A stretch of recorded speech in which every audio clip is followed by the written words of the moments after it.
Today we have the new look 785 Huez. We've been talking about this review for quite a long time. Glad to say it's finally in our hands, and this is a video for fans of look bikes and anyone who's after a really good quality and reasonably priced. Yes, I said that in the same sentence as a look. New road bike, and it is the epitome of the all-rounder. You see, it's not light enough to be an out-and-out hill climbing bike. It's not aero enough to be a full-out race bike, and it's not long and slack enough to be an endurance bike. It is firmly in that all-rounder category and competes with really famous bikes like the Giant TCR and the Trek Emonda. So what does Look have to offer this space?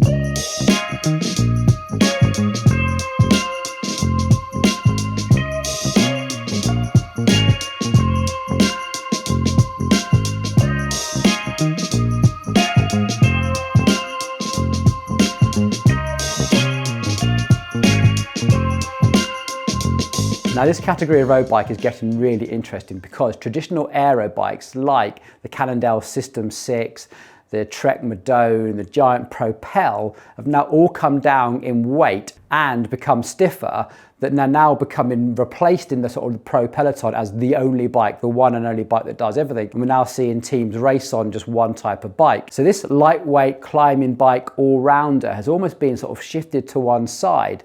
At the same time, the traditional endurance bike with all its vibration control widgetry has now been replaced by just good geometry that's a little bit longer, a little bit slacker, and relying on the pneumatic system of the tyres to actually provide the vibration control, probably how it should have been all along. So this all-rounder is presenting to be a very interesting evolution of a category, I suppose. And it's really good to see Look coming out with something that's both high quality and reasonably priced. In fact, maybe the best way to describe this category is a detuned race bike, because the geometry is very, very similar. And we're going to go through these two in a second because the geometry differences are actually very, very subtle. So this is not quite as stiff as a race bike, not quite as aero as a race bike, and also not quite as expensive as an aero bike. But we are going to go and road test this and tell you exactly how it rides and handles outside. But first of all, I want to get stuck into the quality. That's why you're interested in Look, because you want that build quality. First of all, you'll be glad to know that Look have kept this design really simple. There is nothing that weird and special about this, which is unusual for Look. They've even got a normal 27.2 seat post with a normal seat clamp on there as well. That's even different to their 765, which has an integrated seat post. So this is really been designed to be very, very versatile and to be easy to travel with. Even the stem, which I'll show you in a second, looks all very integrated. It's actually been really cleverly done, so you can actually still take the stem off and maneuver it around and get it inside a bike box. It's actually a very clever design. Now, the actual design itself I quite like. It's nice and wide across here, these lovely sweeping lines, really reminiscent of that Look sort of design signature, which I'm really pleased has carried over into this new design. The paintwork on this is fantastic. This is like a satiny type finish. It's got some sort of texture to it. It's not a complete gloss finish. It's not quite matte either that you find on the 795. It's kind of a satin in between, which is just beautiful. The mech hangers, you'll be glad to know, carry over from the other two designs as well. It's exactly the same mech hanger. It's a really good, robust design, two-piece, so one big bolt on this side clamps this into place. All of this around here has been beautifully finished. There's no paint overspray on that at all. The brake mounts, again, are my favorite type of brake mounts, and that is that they're slightly elevated from the actual chainstay. So that means that if we do need to face it, we've got some material there to play with. But these have been really perfectly masked off. The bottom bracket is a T47 internal. So that means 47mm threaded in the same way that a BSA bottom bracket is threaded, but the actual bearings sit inside the frame. So that means that the load is very, very close to the crank. So we really don't have a big leverage problem. Now, these have been perfectly faced. I'm just going to zoom in on this and show you. This is absolutely beautiful, a really smooth face. But weirdly, that's not the case on the white frame. As if by magic, here is the white one. And unfortunately, this one has just got a little bit of paint overspray just here. And when I was building up the one that we're going to road test in a second, I definitely had to face that off. So that so far has been the only disappointment in this. Weirdly, the two white frames that we have just need a little bit of facing work, but the black one's absolutely perfect. Weird. Hope you're listening, Look, and you get on top of that fairly soon. Okay, back to the black one, which I think is going to be the most popular colour because this just looks so cool. Now, the front mech mount is fixed. It's actually riveted on, 3 big rivets on here. It's not one that you can remove. And there's little DI2 ports here, and the DI2 ports actually come with little blanking ports as well. So one here and one here. So if you are using SRAM access, you've got a nice clean interface there. And inside the box is actually another version of this with just a very small diameter hole so that you can run the new Shimano DI2 cables if you want to as well. So look, have really thought about the finishing touches. Down here at the headset, and this is absolutely solid construction. This is a big lump of carbon here and it's beautifully smooth. I can run my fingers around here without any sort of fear of getting any sort of splinters. And underneath here, beautifully finished. What I do like to see, I like to see scratch marks because it means that someone has been in there and checked it after it's come out of the mold and after it's been painted. It means that someone's gone in there, quality checked it and finished it all off. So initial mounting points all look good. Let's take a look inside the frame. Right, let's take a look inside the frame with an endoscope because Look actually use the same pre-preg sort of layup, if you like, as most brands do. So layers of pre-preg carbon fibre get laid up like papier mâché, and they have to put an inflatable bag inside to then provide the compression on the inside. So what can happen if they rush that job is you get like little ridges where you can imagine an inflatable bag doesn't quite touch the sides, and then you get a build up of resin. This is all looking very, very clean on the inside. What you're looking at down the bottom there is the bottom bracket, because the bottom bracket is one aluminium tube that's threaded. That is all looking very clean. Now I'm just going to take a look down where the brake cable will run. This is, I mean, it's kind of annoying if you get loads of debris left behind, because it means that when you're trying to run cables, you just get loads of obstructions. That's looking down that chainstay now back towards the bottom bracket. We might even be able to see how the bottom bracket is bonded in. Yeah, there we go. So right here, we're now looking at the bonding interface between the aluminium bottom bracket and the carbon of the frame. Again, looks very clean. Normally you'll see just big blobs of glue. Someone sort of just rammed that in there. They've done a really nice clean job of that. And one final thing I want to look at is just down the seat post and take a look at where this front mech mount is and how those rivets have been applied. So this is the bottle cage rivet just here. It actually looks like that's been glued in as well. That's really impressive. That looks like they've actually drilled through the carbon as opposed to like pushed through it, because I can't see any sort of splintering where they've made the holes. That looks nice. And that rivet is penetrated all the way. That's good. I hate it when like mech mounts become really fragile and move. It's often a thing that we get repaired here. So that looks really nice. So very impressive frame. Let's have a quick look at the fork. Okay, this is the fork, and I just want to point out just how clean all of this is on all the sort of the bolt interfaces. Any sort of painting here will result in a creak because you won't get a perfect interface between the axle and the frame itself. So that's beautifully clean, beautifully smooth. Now the threads look to be aluminium insert, which is good. And again, they've been chased because I cannot see a drop of paint in those threads. This is the type of fork which is pretty common in road cycling now. The bearing sticks directly on here. There's no crown race onto there at all. You get a nice long steerer. In fact, I could easily have put a good 6-7 centimeters of spacers on that bike if I needed to. So you get a good generous length of steer if you really do need a high stack. And also the wall thickness around here is perfectly uniform. That all looks really good. Inside and the outside, beautifully smooth. In fact, the outside has definitely been sanded. You can normally see like a line or a ridge line where the mold has been. This has been sanded and finished, which is just nice because it means that when they say the QC pass, it means that someone actually has passed over this, sanded it down. In fact, you can see the scratch marks. Now, this all routed absolutely perfect when I built that bike. There was no faffing around. It's probably one of the smoothest I've ever seen. In fact, that is just internally routed the whole way. Look, straight out the other side, look. That is awesome. Well done, look. That is a really nice attention to detail. So I think we can agree we've got a lovely high quality frame.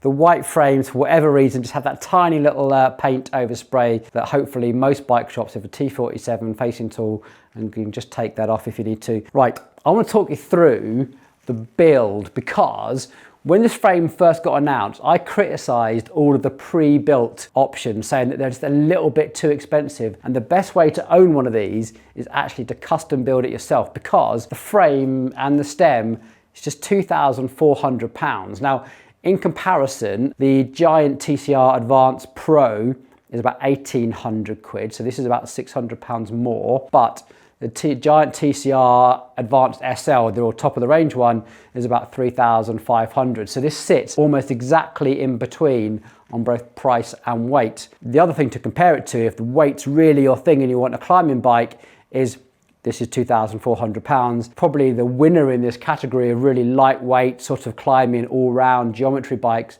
is the Specialized Atheist at like 585. So this is almost 300 grams heavier than that, but £2,500 cheaper for still a high quality frame set. So that makes this a very interesting option, because you can probably claim back most of that 300 grams for much cheaper than the £2,500 it cost you to actually buy the frame. Of course, if price is no object and you want the lightest of the light, Specialized Atheist is the way to go.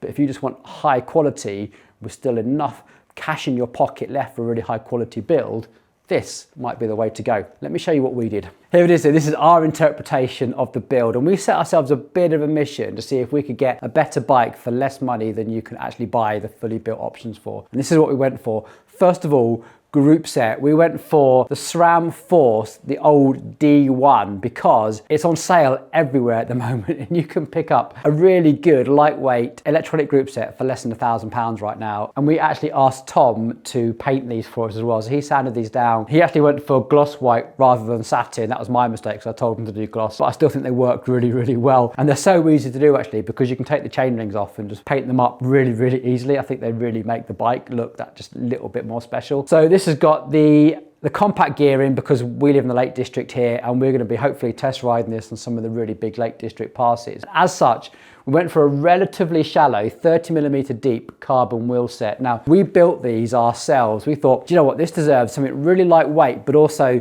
something really reasonably priced. So we're still trying to go for that high quality vibe, if you like, but still delivering that custom feel. So these are a set of Industry 9 torch hubs on polished aluminium. They look so beautiful.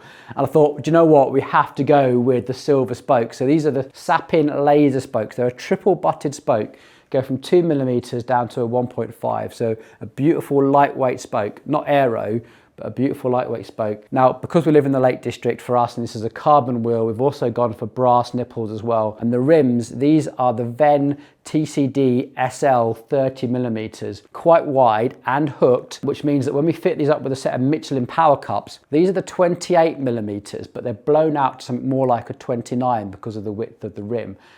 Fitted with these with Tubolito tubes for now. I'm not sure if this is the setup we're going to go with long term, but I think as a test setup, I think this is a pretty good place to start. The main reason for this is because I've been promising to review these for ages. In fact, winter hit and all sorts of stuff happened. I didn't manage to get out and do a proper review of the 28 on TPU, so I might be doubling up by review. We can actually fit these with up to a 32mm tyre, which is fantastic. I think 30s would be the sweet spot for this type of bike, and it's probably what will end up on it in the future.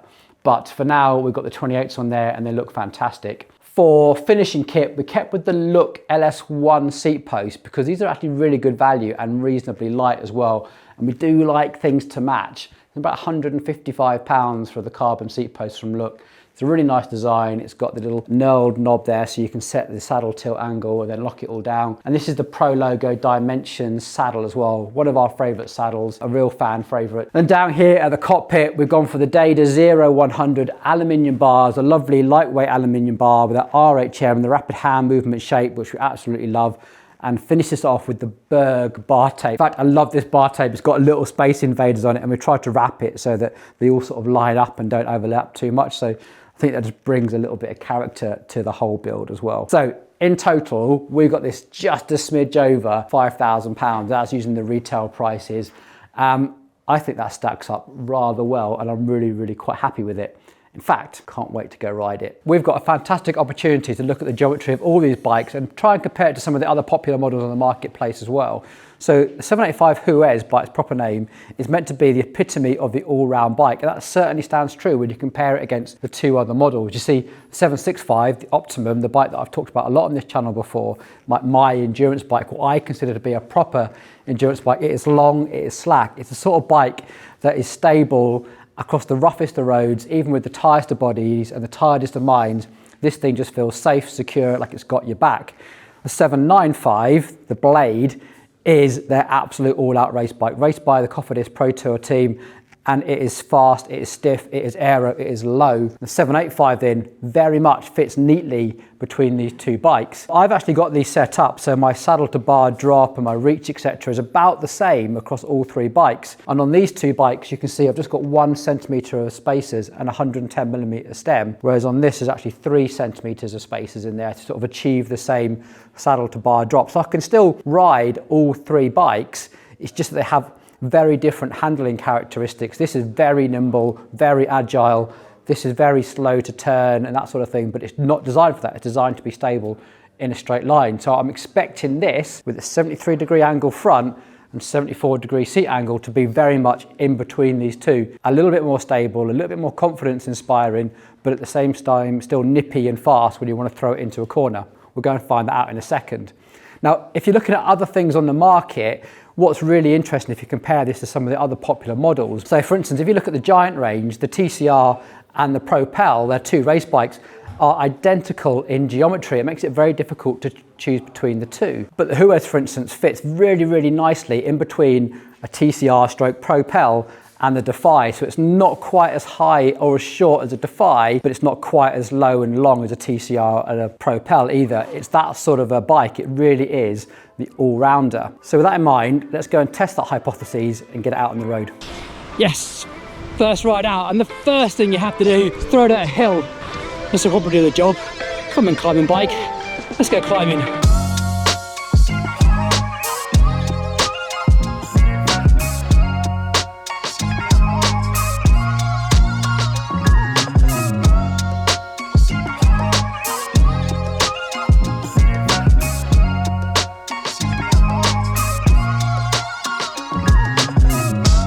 I don't think it's as smooth as a Time Alpe d'Huez, but it's not that price either. But I tell you what, it's pretty close.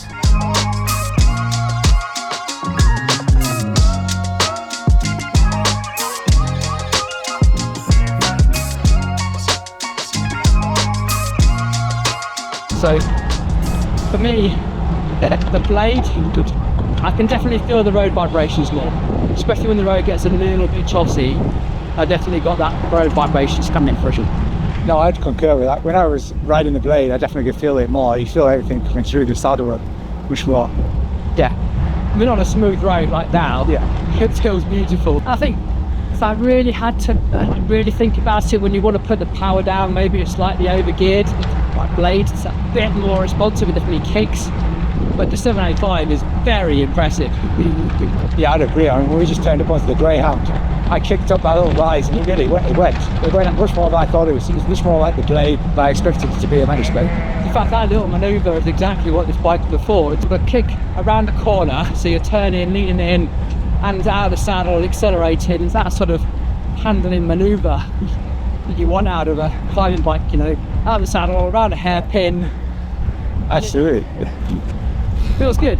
Now then, some kind of a final thoughts to this video. I know that we need to do more test riding. We're taking this bike out to Mallorca and we'll give these tyres a really good test as well, like I've been promising you for ages. But this is a performance all-round bike. And you've got to ask the question, are they going in the right direction? Who is this bike for? And to me, this bike actually makes quite a lot of sense. Like I said at the start, it falls very neatly between a traditional race bike geometry and some more established endurance. I know that I've got a different view on endurance, but let's just call the geometry of a Giant Defy, of a Trek de Marne, for instance. So this is a slightly detuned race bike, but hasn't gone quite as far as those more established endurance models. So you get a little bit more height here, which you can lose if you need to, or stack it up to what would be considered an endurance geometry, but with a slightly longer reach. And I think that's going to suit an awful lot of people. You see, it still gives you that lovely nippy feel. I could definitely see going to a racetrack and thrashing this around on a short hour-and-a-half ride at the same way as I can see riding 100 mile sportive, taking it on a trip over the Alps and all that sort of thing. It's definitely not what I would consider a full-on endurance bike, i.e. there's no mud guards, it's still a relatively short geometry, but that's what you want. You want something that's going to be nimble for handling, but also something you can ride all day. In fact, this is probably the bike I'm going to take to Mallorca. I know I took my 765 last year because last year I was just so stressed out and I just wanted to ride day in, day out. This year, feeling a bit more energetic and I want to have a bit of a thrash around, see if I can set some times on some hills and that sort of thing. I don't think I've quite got the minerals to take the 795 blade. I think that sort of a bike would, for me, would be a whole lot of fun to ride for the first couple of days, and I think after that I would feel pretty beat up. With this, I think I could ride it 6-7 hours a day for the whole holiday, like my 765, and enjoy it, and probably enjoy sort of the slightly nippier handling a little bit more if I wanted to. I've got to say, Look have nailed this. This is very uncharacteristic for Look. One is they haven't done anything particularly funky with the design. They've kept everything quite standard, 27.2 seat post, a standard stem. You don't have to use the LS3 stem. The mech hangers, all that sort of stuff is actually very easy to live with. And I kind of applaud that, because for an all-round bike that you're going to use one bike for a lot of different things, you need that versatility. I think, one, the versatility and the fit, but also as technology develops, so you really want to own a bike like this for a decade. And I think with all the technology that's established now, like through axles, flat mounts, this is a bike that I think you can see yourself owning for a decade. I really like it. I hope you do too. Please get all your comments, questions especially, down there in the comment section below. I'm really looking forward to reading them. Look out for more in-depth analysis once I've spent some considerable more time in the saddle with it. All right, take it easy. See you on the next one.